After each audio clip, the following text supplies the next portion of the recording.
Berdasarkan Jakarta Interbank Spot Dollar Rate atau JISDOR, pada perdagangan Jumat 14 Juni 2024, rupiah ditutup di level 16.374 per dolar Amerika Serikat atau turun 6,33% dibandingkan penutupan akhir 2023. Angka ini sekaligus menjadi depresiasi paling dalam selama kalender berjalan.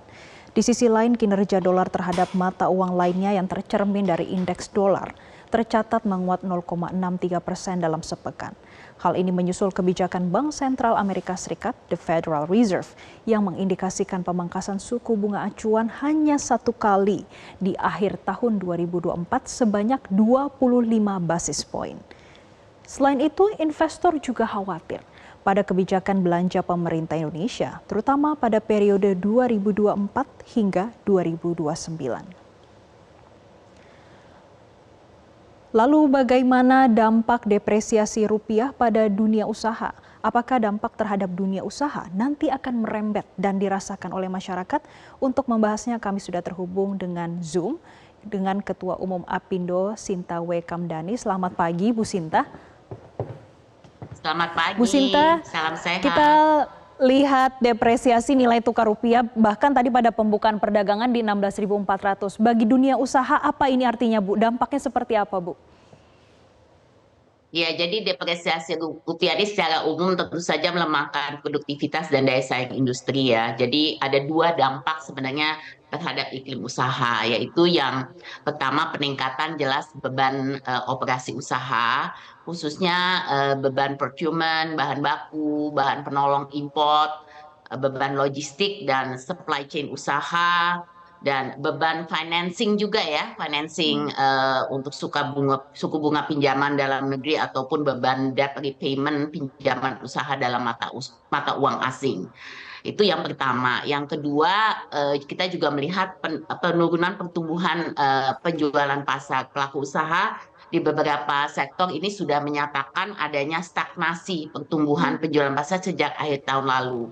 Kebetulan Apindo itu melakukan survei kepada lebih dari 2.000 pengusaha dan itu menunjukkan bahwa 72% pelaku usaha mengalami perlambatan pertumbuhan atau stagnasi penjualan, di mana pertumbuhan penjualan itu kurang dari 5% year on year. Kemudian mayoritas pelaku usaha juga menyatakan nilai tukar saat itu pada waktu itu, waktu kita survei itu masih 14.000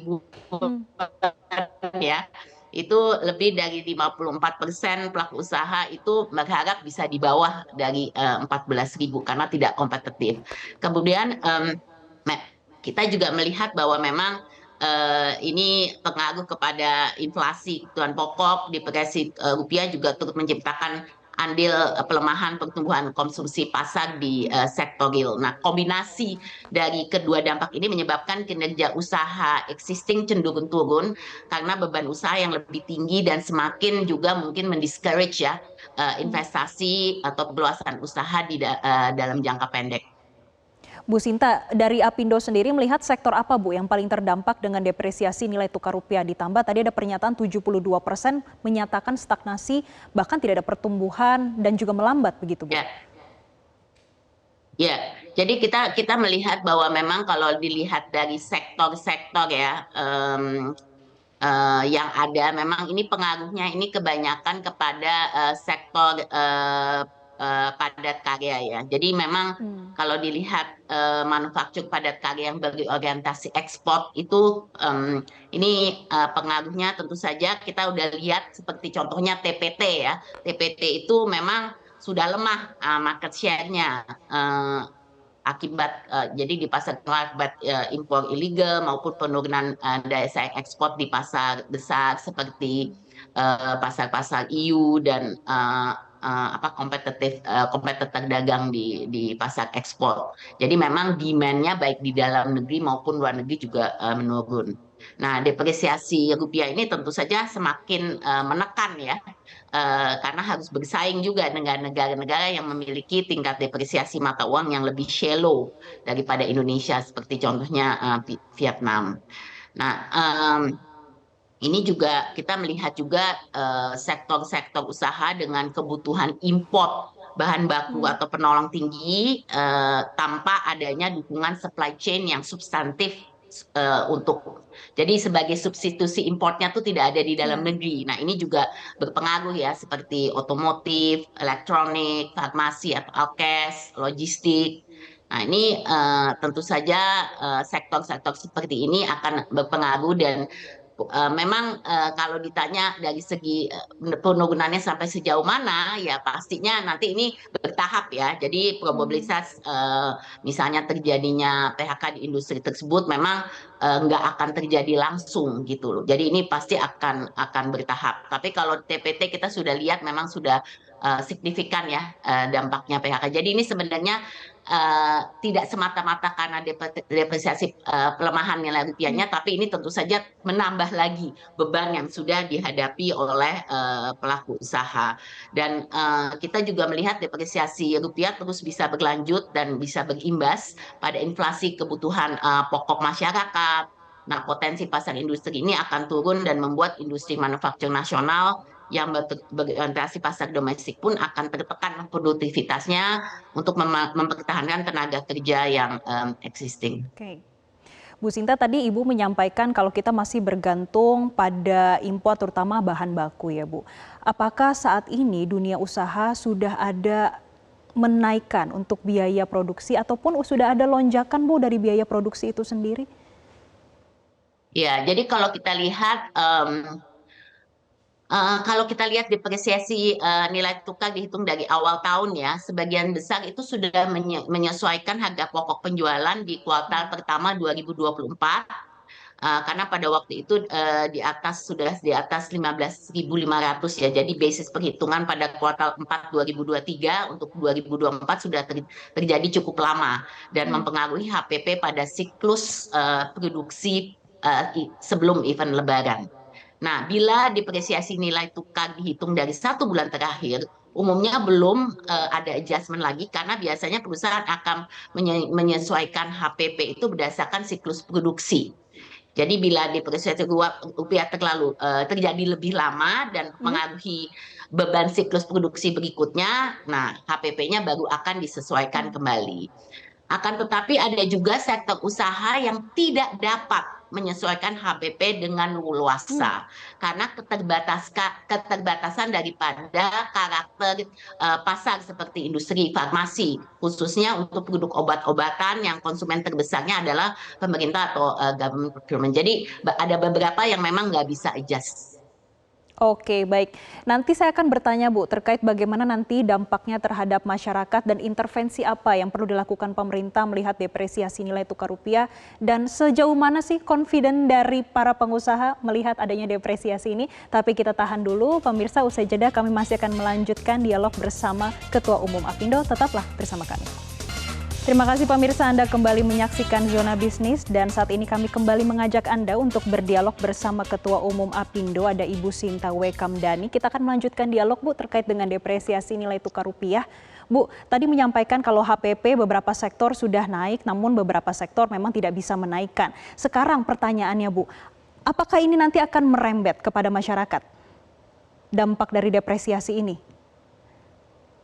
Ya, ya pada akhirnya tentu saja kami sebagai pelaku usaha sangat concern ya dengan juga penurunan daya beli masyarakat dan pertumbuhan konsumsi pasca Lebaran ini. Jadi kami menyadari bahwa pertumbuhan kuartal 1 yang mencapai 5,11% itu tidak sustainable karena sangat tergantung pada stimulus pengeluaran pemilu, subsidi kebutuhan pokok, peningkatan pendapatan seasonal. Nah, di kuartal kedua 2024 ini diperkirakan akan lebih rendah sehingga tidak menginsentifkan juga pertumbuhan kinerja usaha. Jadi Hmm. memang ini kami juga khawatir nih dengan kenaikan nanti harga ya. Ada pasti kan ada pengaruhnya juga kepada Hmm. masyarakat. Nah, juga kita melihat bahwa concern yang lebih tinggi juga dari kami adalah peningkatan tadi cost of doing business yang disebabkan oleh juga beban-beban yang tadi saya Hmm. sampaikan.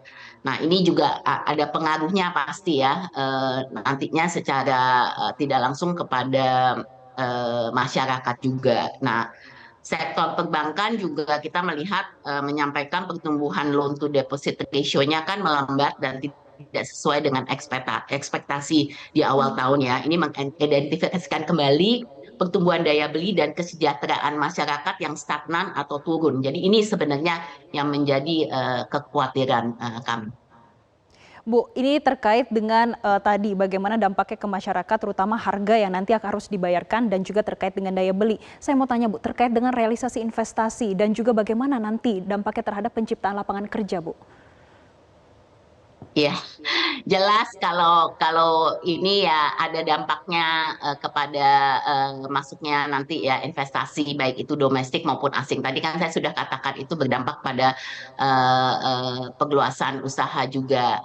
Nah, tentu saja kita nggak bisa generalisasi semua. Ini kan kita ngelihat dari segi faktor secara apa yang tadi ya sektor-sektor terpengaruh. Maksudnya kalau investasi memang sudah direncanakan ya kemungkinan akan juga tetap berjalan. Tapi kalau ditanya apa ada pengaruhnya, ya pasti ada pengaruhnya. Apakah itu satu-satunya sebab? Ya enggak juga gitu. Karena memang kan kondisi sekarang, kondisi geopolitik ini kita harus sadari ini kan bukan sesuatu yang mudah dan berdampak juga ke Indonesia. Jadi kalau saya bilang pemerintah punya keterbatasan juga. Ini bukan penyebabnya kan karena kondisi di luar juga karena Fed rate dan lain-lain yang mempengaruhi Indonesia gitu. Jadi menurut saya ini bukan satu-satunya faktor. Oh karena pelemahan rupiah terus investor nggak jadi investasi ya bukan karena begitu juga. Bu Sinta, tapi intervensi apa sih yang diperlukan dunia usaha saat ini dengan melihat adanya berbagai faktor geopolitik, kemudian global dan juga domestik? Karena kalau kita lihat data ekonomi dalam beberapa pekan terakhir yang rilis selalu jelek kan Bu? Ini intervensinya seperti apa sih yang dibutuhkan dunia usaha Bu? Ya, jadi kalau kita lihat kebijakan intervensi yang dilakukan pemerintah saat ini memang sudah tepat sebenarnya, tetapi perlu ditingkatkan efektivitas dan disupport dengan kebijakan stimulus peningkatan kinerja untuk ekspor dan investasi. Nah, kebijakan intervensi pasar keuangan saja ini tidak akan cukup efektif untuk menciptakan stabilitas dan penguatan rupiah. Intervensi daripada pasar keuangan hanya bersifat sementara dan tidak secara fundamental memperkuat valuasi pasar terhadap kinerja ekonomi Indonesia.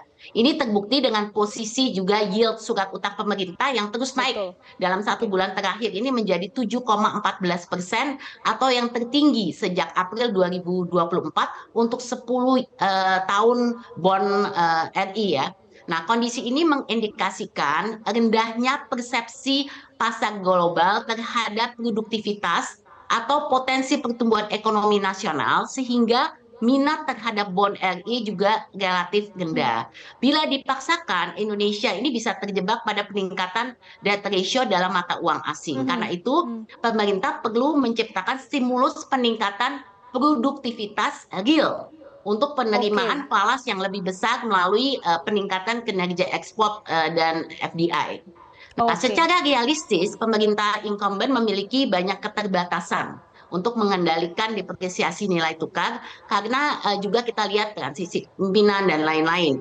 Yang bisa dilakukan dalam jangka pendek ini hanya memaksimalkan kinerja kebijakan intervensi di pasar keuangan existing saja. Jadi seperti mengoptimalkan SPBI, SUVBI, SBBI, insentif penempatan DHE, kemudian kampanye penggunaan LCS, memaksimalkan ya Bu apa yang sudah dilakukan pemerintah saat ini terutama untuk kinerja ekspor. Jadi idealnya ini depresiasi rupiah harus di-counter dengan peningkatan penerimaan FDI dan ekspor pada saat-saat pemerintah juga harus juga ini nggak cukup ini gitu. Jadi harus juga menggencarkan ini reformasi struktural ya untuk peningkatan efisiensi beban usaha universal. Jadi biaya energi, logistik, supply chain, suku bunga, memaksimalkan apa yang sudah ada existing saat ini berarti ya Bu Sinta. Mengenai kebijakan-kebijakan yang berpengaruh. Baik, terima kasih Bu Sinta W. Kamdani selaku Ketua Umum Apindo sudah memberikan insight bagi pemirsa Zona Bisnis Metro TV pada pagi hari ini Bu. Semoga kita berdoa ya depresiasi nilai tukar rupiah ini tidak terus berjalan dan kondisi perekonomian Indonesia bisa semakin membaik, tentunya akan berdampak pada dunia usaha juga. Terima kasih Bu Sinta sudah bergabung bersama kami.